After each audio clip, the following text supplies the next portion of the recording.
Salam untuk Bapak Ibu semua, kembali bersama saya di channel ini, channel yang selalu menyalurkan informasi penting dan terbaru seputar dunia pendidikan dan serta informasi lain yang relevan dengan dunia pendidikan.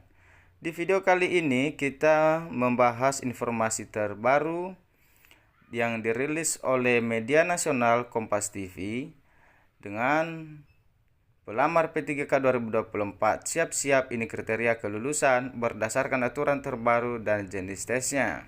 Bapak Ibu secara khusus tenaga honorer, ini dia informasinya. Jakarta, Kompas TV, Kementerian Pendayagunaan Aparatur Negara dan Reformasi Birokrasi atau PAN-RB, di mana telah menerbitkan 3 peraturan terkait kebijakan pengadaan pegawai pemerintah dengan perjanjian kerja P3K di tahun anggaran 2024 ini. Ketiga peraturan seleksi P3K 2024 ini terkait kriteria kelulusan, golongan yang bisa mendaftar, serta jenis tesnya. Ini dia ya Bapak Ibu, ikuti video ini sampai selesai. Ini yang perlu kita bahas mengenai kriteria kelulusan serta golongan yang bisa mendaftar serta jenis tesnya.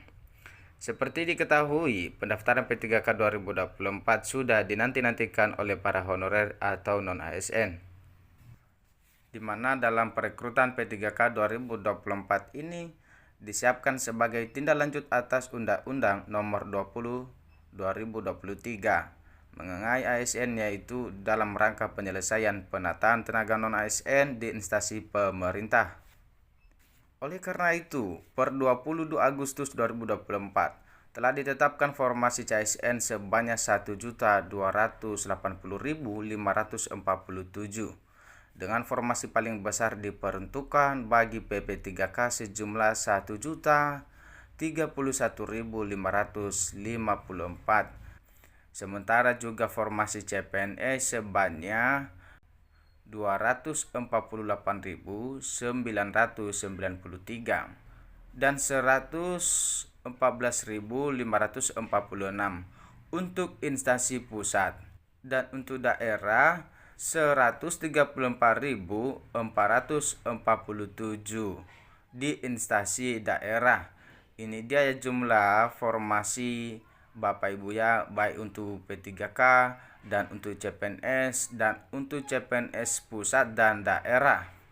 Selanjutnya, aturan kelulusan P3K 2024, di mana PLT Deputi Bidang SDM Aparatur Kementerian PAN-RB Abbas Subagja mengatakan honorer yang mengikuti seleksi P3K 2024 tetap akan melalui seleksi atau tes.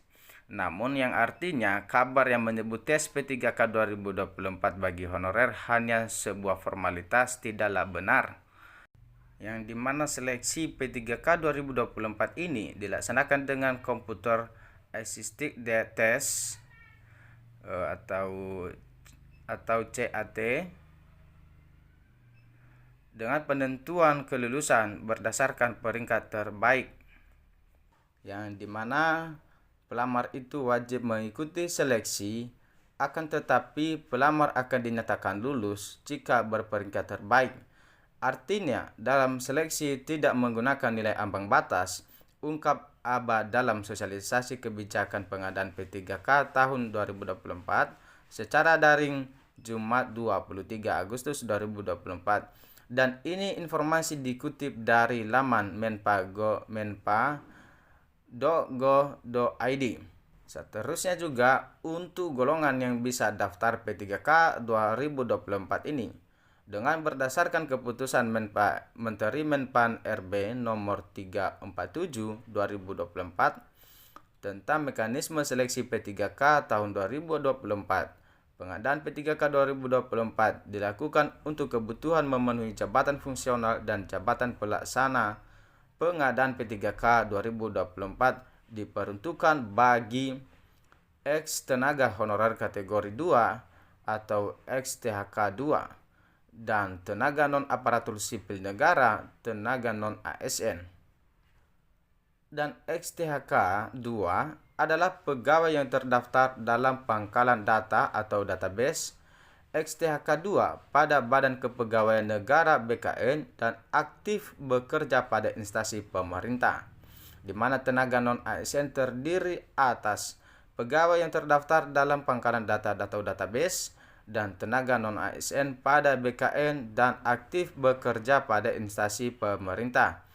Dan pegawai yang aktif bekerja pada instansi pemerintah paling sedikit 2 tahun terakhir secara terus-menerus tanpa berhenti. Kemudian selanjutnya ada jenis tes P3K 2024 yang perlu Bapak Ibu ketahui. Untuk seleksi P3K 2024 terdiri dari 1. Seleksi administrasi, 2. Seleksi kompetensi. Dan seleksi kompetensi meliputi seleksi kompetensi teknis, seleksi kompetensi manajerial, dan seleksi kompetensi sosial kultural. Maka seleksi kompetensi dilakukan dengan mempertimbangkan integritas dan moralitas yang dilaksanakan dengan wawancara berbasis komputer. Demikian informasi yang dapat saya bagikan mengenai pendaftaran P3K 2024 serta jenis tesnya dan ketentuan kelulusannya. Semoga video ini bermanfaat dan jangan lupa dukung channel ini dengan cara like, comment, subscribe, serta aktifkan lonceng notifikasinya supaya informasi yang selalu saya salurkan melalui channel ini selalu terupdate di layar HP Bapak Ibu. Terima kasih, sampai jumpa di video selanjutnya.